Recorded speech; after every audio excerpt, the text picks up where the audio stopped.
विद्यार्थियों, आज हम देखेंगे साम्यावस्था के लिए व्यापक प्रतिबंध क्या है।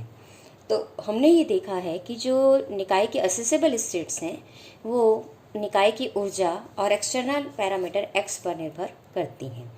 अगर मैंने आपके पास निकाय ने कुछ ऊष्मा अवशोषित की है तो उसकी ऊर्जा में भी अल्प परिवर्तन होगा और बाह्य प्राचलों में भी अल्प परिवर्तन होगा। तो हमने मान लिया कि जो उसकी ऊर्जा है वो E से बढ़कर E प्लस डेल्टा E हो जाती है, E प्लस डी E हो जाती है, और X जो बाहरी प्राचल है वो X से बढ़कर X प्लस DX हो जाता है। तो ऐसी स्थिति में हम एसेसेबल स्टेट्स में जो परिवर्तन है, क्योंकि जो एसेसेबल स्टेट्स की संख्या है वो ऊर्जा पर भी निर्भर करेगी और X पर भी निर्भर करेगी, इसलिए मैं इसको दोनों के ऊपर ये निर्भर है, इसलिए मैं इसको पार्शियल डिफरेंशियल के रूप में दिखा सकती हूँ। और मैं लिख सकती हूँ इसको del del E of ln omega DE plus del del x of ln omega dx। तो इस तरह से मैं इसको दर्शा सकती हूँ। अब यहाँ पर अगर मैं देखूँ तो डेल डेल E ऑफ जो ln ओमेगा है वो मेरे पास बीटा पैरामीटर है, इसलिए ये बन जाएगा बीटा DE प्लस, अब मैं इसको दो में तोड़ सकती हूँ, इसको मैं दिखा सकती हूँ del del E of ln omega और साथ ही del E del x dx, यानी इसको मैंने ऊर्जा के साथ तोड़ दिया है। तो यहाँ पे वापस पुनः ये del del E of ln omega है, ये वापस क्या बन गया मेरे लिए, बीटा बन गया है, तो ये प्लस बीटा हो गया। अब डेल E डेल x को मैं देखूं तो डेल E डेल x मेरे पास अभी हमने जब देखा था कि बाह्य प्राचलों में परिवर्तन पर किस प्रकार से एक्सटर्नल पैरामीटर के बदलने से किस प्रकार से मेरे पास असेसेबल स्टेट्स में परिवर्तन होता है, तो मैंने देखा था डेल E डेल x है मेरे पास x बार के बराबर, x बार यानी कि ये है मेरे पास मीन जनरलाइज्ड फोर्स के बराबर। अब इसको मैंने जब dx से गुणा किया तो ये बन जाता है मीन जनरलाइज्ड वर्क, यानी मेरे पास आ जाता है beta DE plus beta delta W, क्योंकि ये मीन जनरलाइज वर्क है और इसको हम किससे दिखा रहे हैं, बीटा डेल्टा W से दिखा रहे हैं। तो बीटा मेरे पास कॉमन आ जाता है, तो ये बन जाता है DE प्लस डेल्टा W के बराबर। और फर्स्ट लॉ ऑफ थर्मोडायनामिक्स ये बन जाता है बीटा डेल्टा Q के बराबर। तो यहाँ पर ये जो बीटा डेल्टा Q है यही हम यहाँ दर्शा रहे हैं अब कि जो असेसेबल स्टेट्स में परिवर्तन है वो भी दिया जाएगा बीटा DE बार प्लस DW यानी कि बीटा DQ के द्वारा। और बीटा चूँकि 1/KBT है इसलिए ये बन जाता है डेल्टा Q/KBT, यानी कि यहाँ अब मैं KB से इसको इधर गुणा कर देती हूँ तो केवल यहाँ T बच जाएगा नीचे। तो ये KB डेल जो ln ओमेगा है ये मैं जानती हूँ कि ये मेरे पास एंट्रोपी की डेफिनेशन है, इसलिए ये मेरे पास बन जाएगा चेंज इन एंट्रोपी। तो dx का मान हो गया dQ/T, यही ऊष्मागति का द्वितीय समीकरण है। हम जानते हैं कि जो चेंज इन एंट्रोपी है वो पर डिग्री ऑफ टेम्परेचर के लिए निकाय द्वारा अवशोषित ऊष्मा का मान है। तो अब यहाँ पर अगर मान लो ये प्रक्रम रुद्धोष्म हो जाए, रुद्धोष्म का मतलब निकाय ना तो एनवायरनमेंट से ऊष्मा ग्रहण करता है ना एनवायरनमेंट को ऊष्मा देता है, तो डेल्टा Q 0 हो जाएगा और डेल्टा Q 0 होने पर निकाय की एंट्रोपी 0 हो जाएगी। एंट्रोपी 0 होने का मतलब कि एंट्रोपी में कोई परिवर्तन नहीं है, चेंज इन एंट्रोपी 0 मतलब आपके पास उसकी एंट्रोपी में कोई परिवर्तन नहीं हो रहा, निकाय की एंट्रोपी समान बनी हुई है, इसलिए उसके अभिगम्य ऊर्जा स्तरों में भी कोई परिवर्तन नहीं होगा। यही साम्यावस्था का व्यापक प्रतिबंध कहलाता है। अब हम देखते हैं कि साम्यावस्था की शर्तें मैं निकालने जा रही हूँ, जबकि मेरे पास बाह्य प्राचल मेरे लिए नॉन है और वो मैंने मान लिया किसके बराबर है, निकाय के वॉल्यूम के बराबर है। अब हम क्या करते हैं, वापस से वही हमारे पास स्थिति कि मेरे पास दो निकायों का समूह है, एक निकाय A है दूसरा A' है, इन दोनों से मिलकर एक संयुक्त निकाय बनता है जिसे मैं A स्टार कहती हूँ। और वो A स्टार निकाय कैसा है, आइसोलेटेड है। आइसोलेटेड का मतलब कि वो अपने एनवायरनमेंट को ना तो ऊष्मा दे रहा है ना ऊष्मा ले रहा है, यानी उससे कोई उसकी अन्योन्य क्रिया नहीं हो रही है। अब अन्योन्य क्रिया नहीं हो रही है तो उसकी जो निकाय की जो कुल ऊर्जा है, निकाय के जो भी प्राचल हैं वो क्या बने रहेंगे, स्थिर बने रहेंगे। तो यहाँ पर निकाय की कुल ऊर्जा A स्टार जो संयुक्त निकाय बना उसकी कुल ऊर्जा E स्टार है, वो नियतांक होगी। और इसी तरह निकाय का कुल वॉल्यूम भी क्या होगा, क्योंकि उसमें बाहरी एनवायरनमेंट से कोई अन्योन्य क्रिया नहीं है इसलिए आयतन में भी परिवर्तन नहीं होगा संयुक्त निकाय के, तो V स्टार भी क्या होगा, कांस्टेंट होगा। अब E स्टार और V स्टार क्या है, तो इसके लिए हम देखें तो निकाय A की ऊर्जा जो है वो E है, निकाय A का आयतन क्या है, V है। निकाय A' की जो ऊर्जा है वो है E' और निकाय ए डैश का आयतन है वी डैश। और चूंकि ए और ए डैश से मिलकर संयुक्त निकाय बन रहा है, इसलिए ई प्लस ई डैश का मान ई स्टार के बराबर होगा। वो हम देख चुके हैं कि नियतांक होगा। और इसी तरह दोनों निकायों के आयतनों का जो मिलाकर आयतन आएगा वो संयुक्त निकाय का आयतन हो जाएगा। ये नियत होगा। अब हम यहाँ ये हम समझ सकते हैं कि अगर एक की ऊर्जा में वृद्धि होगी तो दूसरे की ऊर्जा में कमी होगी, अगर एक के आयतन में वृद्धि होती है तो दूसरे के आयतन में कमी होगी। और इस तरह से ये कमी होगी कि आपके पास कुल जो ऊर्जा या कुल वॉल्यूम है वो क्या बना रहेगा, नियत बना रहेगा। अब हम मान लिया हमारे पास कि नंबर ऑफ असेसेबल स्टेट्स की मैं बात करूं, जो कि ऊर्जा पे भी निर्भर होगा और आयतन पे भी निर्भर होगी, तो जो संयुक्त निकाय है उसके लिए असेसेबल स्टेट्स की संख्या में निकाय ए के लिए असेसेबल स्टेट्स की संख्या और निकाय ए डैश के लिए असेसेबल स्टेट्स की संख्या की गुणनफल के बराबर होगी। अब यहाँ पर हम देखते हैं, अब हम क्या करते हैं, चूंकि निकाय की स्टेट्स की संख्या बहुत अधिक होती है इसलिए हम इसका लॉग लेना प्रेफर करते हैं। तो इसलिए ln ओमेगा स्टार का मान ln omega plus ln omega dash के बराबर हो जाता है। और यहाँ मुझे ये ध्यान रखना है कि जो ओमेगा डैश है वो मैंने देखा था ई डैश और वी डैश का फलन होगा, और ई डैश को मैं लिख सकती हूँ ई स्टार माइनस ई के बराबर, और वी डैश को लिखती हूँ वी स्टार माइनस वी के बराबर। अब यहाँ से जब मैं इसको पूरी इक्वेशन को के बी से गुणा कर दूंगी तो यहाँ भी के बी लिखूंगी, इधर भी के बी लिखूंगी, इधर भी के बी लिखूंगी, यानी मेरे पास जो इक्वेशन आ जाएगी वो हो जाएगी K B L omega star is equal to K B L omega plus K B L omega dash के बराबर। यहाँ पर जब ये डेफिनेशन में देखती हूँ तो ये एंट्रोपी की डेफिनेशन है, इसलिए ये बन गई संयुक्त निकाय की एंट्रोपी। और उस संयुक्त निकाय की एंट्रोपी का मान किसके बराबर है, निकाय ए की एंट्रोपी और निकाय ए डैश की एंट्रोपी के योगफल के बराबर है। और अब हम ये जानते हैं कि मैक्सिमल प्रोबेबल स्टेट के लिए हम इसका लॉग लेके, ये जो मेरे पास नंबर ऑफ असेसेबल स्टेट्स है, इसका लॉग लेके इसको शून्य के बराबर करते हैं, क्योंकि इक्विलिब्रियम स्टेट में ये मान मैक्सिमाइज होता है। तो इसलिए D L N omega star का मान क्या हो जाएगा, D L N omega plus D L N omega dash के बराबर हो जाएगा। अब स्मॉल चेंजेस के लिए हम बात कर रहे हैं, तो डी एल एन किसी एक के लिए मैं काम कर लेती हूँ निकाय के लिए, वैसे ही मैं बाकी दोनों के लिए भी मान असेसेबल स्टेट्स में परिवर्तन का मान लिख सकती हूँ। तो निकाय ए के लिए जो असेसेबल स्टेट्स के लॉग में परिवर्तन का मान है, चूंकि ये ई पे भी निर्भर है, वी पे भी निर्भर है, इसलिए लिखा जाएगा del del E of L N omega D E plus del del V of L N omega D V के बराबर। अब ये जो डेफिनेशन है del del E of L N omega, ये बीटा के बराबर है, इसलिए ये बन गया बीटा डी ई। और del del V of L N omega E को मैं देखूँ तो मैं इसको क्या लिख सकती हूँ, तो मैंने इसको क्या लिखा है कि डेल डेल वी ऑफ जो एल एन ओमेगा है उसको मैं किसके बराबर लिख रही हूँ कि del del E of L N omega del E del V के बराबर।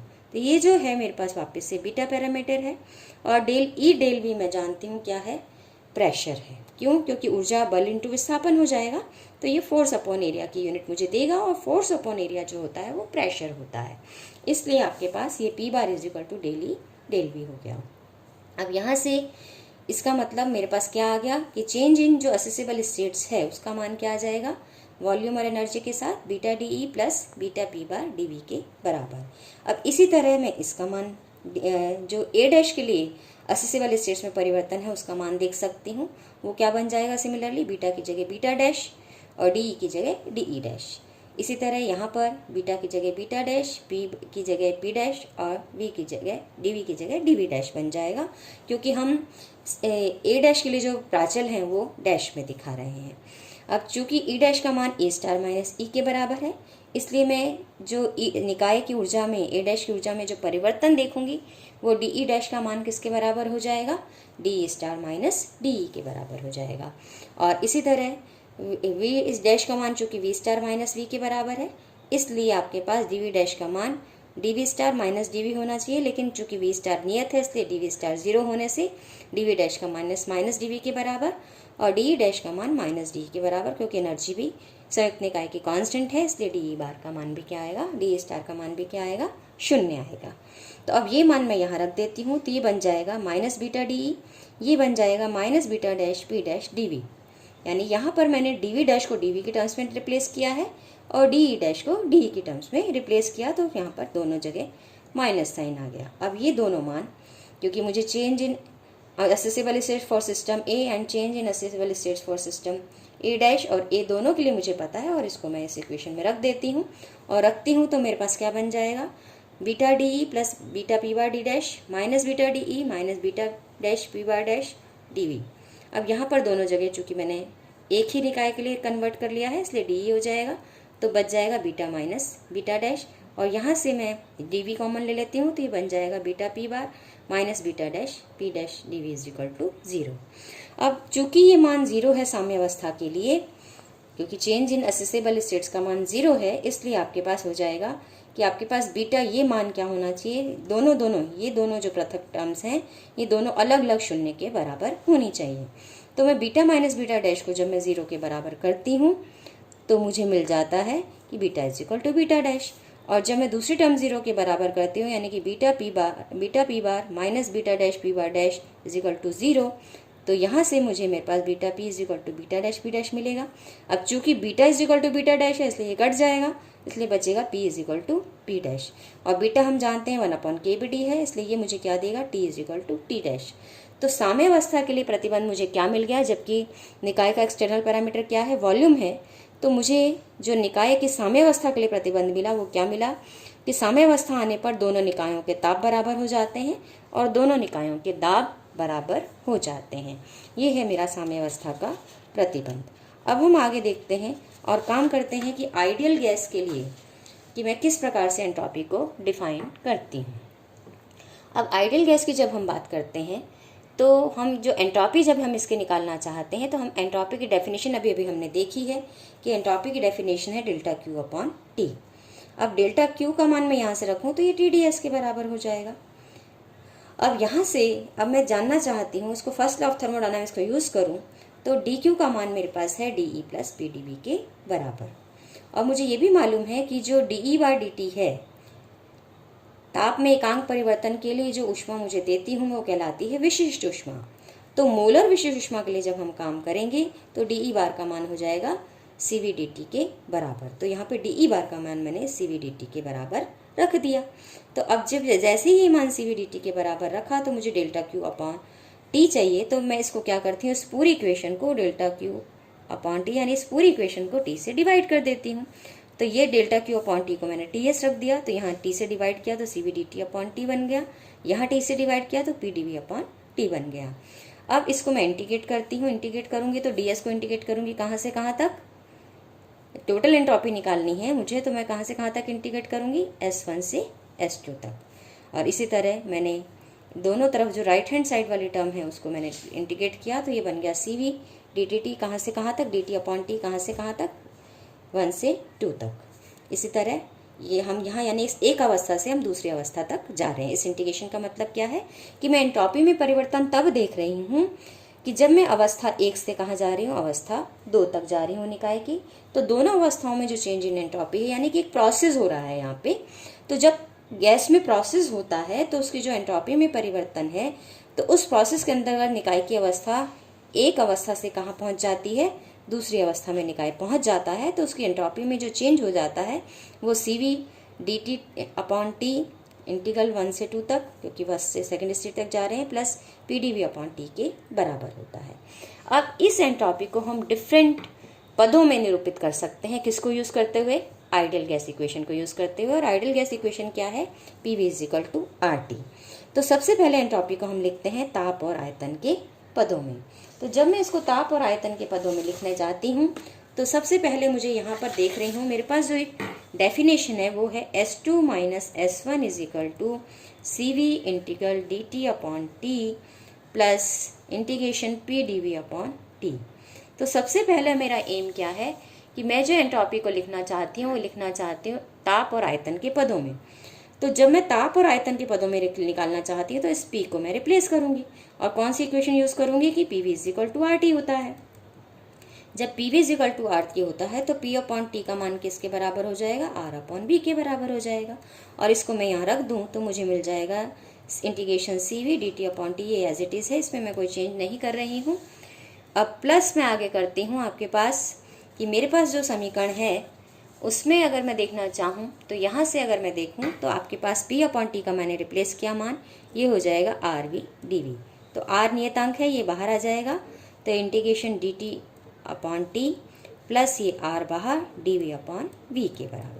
अब इस दोनों को मैं इंटीग्रेट कर लेती हूँ, तो मुझे क्या मिल जाएगा, ये सी वी एल एन टी बन जाएगा। और यहाँ लिमिट हमने लगाई थी 1 से 2 की ओर। अब चूँकि लिमिट मेरी 1 से 2 है, तो अब यहाँ पे भी हम लिमिट लगा देते हैं 1 से 2, और plus R D V upon V करूँगी तो मुझे मिलेगा एल एन वी। लिमिट कहाँ से कहाँ तक, 1 से 2 तक। तो अब यहाँ से अब मुझे मिल जाएगा C V L N T two minus L N T one, ये बन जाएगा plus R L N V two minus L N V one. और चूँकि माइनस में जब होता है तो हम इसको डिवाइड करते हैं, तो L N T two upon T one हो जाएगा। ये प्लस आर को मैं चूँकि आइडियल गैस इक्वेशन यूज़ कर रही हूँ, तो C P minus C V is equal to R होता है आइडियल गैस के लिए। तो आइडियल गैस के लिए जब C P minus C V में आर रख देती हूँ, तो मुझे क्या मिल जाएगा, ये R C P minus C V इसकी जगह मैं रख सकती हूँ, और इसको लिख दूँगी L N V two upon V one के बराबर। तो ये आ गई मेरे पास एंट्रोपी, चाहे आर के पदों में लिखो चाहे C P minus C V से लिखो। तो यहाँ चेंज इन एंट्रोपी ताप और आयतन के पदों में मुझे मिल जाती है C V L N T two upon T one plus R L N V two upon V one. अब मैं एंट्रोपी ताप और दाब के पदों में लिखना चाहती हूँ, तो मेरे पास यही समीकरण को मैं यूज़ कर रही हूँ, लेकिन मुझे चाहिए ताप और दाब के पदों में। तो मैं इस डी वी को रिप्लेस करना चाहूँगी। अब डी वी को रिप्लेस करना चाहूँगी तो आइडियल जो गैस इक्वेशन है वो है मेरे पास P V is equal to R T के बराबर। तो यहाँ से मैं P D V plus V D P निकालती हूँ, तो मेरे पास क्या मिल जाएगा, आर डी टी के बराबर। तो पी डी वी का मान मेरे पास हो जाता है R D T minus V D P के बराबर। और यहाँ सेकेंड टर्म को अगर मैं देखूँ, क्योंकि मुझे एंट्रोपी चाहिए ताप और आयतन के पदों में, तो ये तो ताप का ही पद है, सिर्फ मुझे यहाँ पर दाब का पद चाहिए आयतन की जगह, क्योंकि मैं इसको दाब और ताप के पदों में निकाल रही हूँ। तो यहाँ से अगर मैं देखूँ तो पी डी वी को जब मैं रिप्लेस करती हूँ, तो जो सेकंड टर्म है वो मेरी बन जाती है integration R D T upon T minus integration V D P upon T, V D P upon T. तो यहाँ पर ये जो पहली मेरे पास समीकरण बनी है, वो यहाँ पर मैंने इसको डिफरेंशियल किया, तो P D V plus V D P is equal to R D T. तो पी डी वी का मान हो गया R D T minus V D P. अब यहाँ पर मुझे चाहिए, अब यहाँ पर P D V upon T second term है मेरी, तो P D V upon T की जगह हो जाएगा R D T upon T minus V D P upon T. तो ये तो टेम्परेचर का पद आ गया। अब यहाँ पे पुनः वी बाई टी को मैं रिप्लेस करती हूँ, तो P V is equal to R T से इसी समीकरण से अगर मैं देखूँ तो वी अपॉन टी का मान बन जाता है आर अपॉन पी के बराबर। तो अब मेरे पास जो सेकंड टर्म आ जाएगी वो हो जाएगी, आर बाहर ले लेती हूँ मैं, D T upon T minus V upon T की जगह ये हो जाएगा R D P upon P. तो ये अब इसको मैं यहाँ रख दूँ इस समीकरण में, जो मेरे पास समीकरण था कि दो टर्म्स थी मेरे पास। तो यहाँ पर इस समीकरण में रखते ही, ये जो समीकरण मेरे पास था एंट्रोपी का, इसमें रखते ही मेरे पास जो पूरी टर्म है ये टेम्परेचर के पद में है, सेकंड वाली टर्म भी टेम्परेचर के पद में, तीसरी आ जाएगी प्रेशर के पद में। तो यही मुझे चाहिए था कि प्रेशर और टेम्परेचर के पदों में एंट्रोपी का मान क्या होगा। तो उससे मेरे पास क्या आ जाएगा कि मेरे पास आ जाएगा S2 minus S1 is equal to, अब इसको थोड़ा सा हम और देख लेते हैं कि ये कैसे आ रहा है समीकरण जो हमने निकाला है। तो अब मैं इसका टोटल मान अगर मैं देखूं तो मेरे पास आ जाएगा कि S2 minus S1 is equal to C V integration D T upon T plus R integration D T upon T minus R integration D P upon P. अब मैं इसको इंटीग्रेट कर देती हूँ, कहाँ से कहाँ तक, 1 से 2 तक मुझे जाना है। तो यहाँ पर ये बन जाएगा C V L N T, limit कहाँ से कहाँ तक, 1 से 2 तक, plus R L N T, limit कहाँ से कहाँ तक, 1 से 2 तक, minus R L N P, limit कहाँ से कहाँ तक, 1 से 2 तक। अब यहाँ इन दोनों में देखूँ तो ये दोनों टर्म में मेरे पास एल एन टी कॉमन है, और ये बाहर बच जाएगा सी बी प्लस आर, ये बन जाएगा L N T two upon T one दोनों जगह ये, क्योंकि दोनों का जो इंटीग्रेशन मेरे पास है वो समान आया था। तो ये हो जाएगा माइनस आर, दूसरी टर्म बन जाएगी L N P two upon P one. तो C P minus C V is equal to R होता है, इसलिए सी वी प्लस आर बन जाएगा सी पी। तो ये आ जाएगा C P L N T two upon T one minus R को मैं वापस पुनः लिख सकती हूँ C P minus C V के बराबर L N P two upon P one के बराबर। तो यहाँ से मेरे पास यही मान मैंने यहाँ दर्शाया है कि चेंज इन एंट्रोपी का मान क्या हो जाएगा दाब और ताप के पदों में, C P L N T two upon T one minus C P minus C V L N P two upon P one. इसी प्रकार आप स्वयं कर सकते हैं अब कि दाब और आयतन के पदों में हम किस प्रकार से लिखेंगे। तो यहाँ पर मुझे अब चाहिए dt/t को रिप्लेस करना, तो dt/t को हमने रिप्लेस किया है। और इसको हम कैसे रिप्लेस करेंगे ये आप खुद करके भी देख सकते हैं कि dt/t को मैं रिप्लेस करूँगी तो मुझे क्या मिलेगा।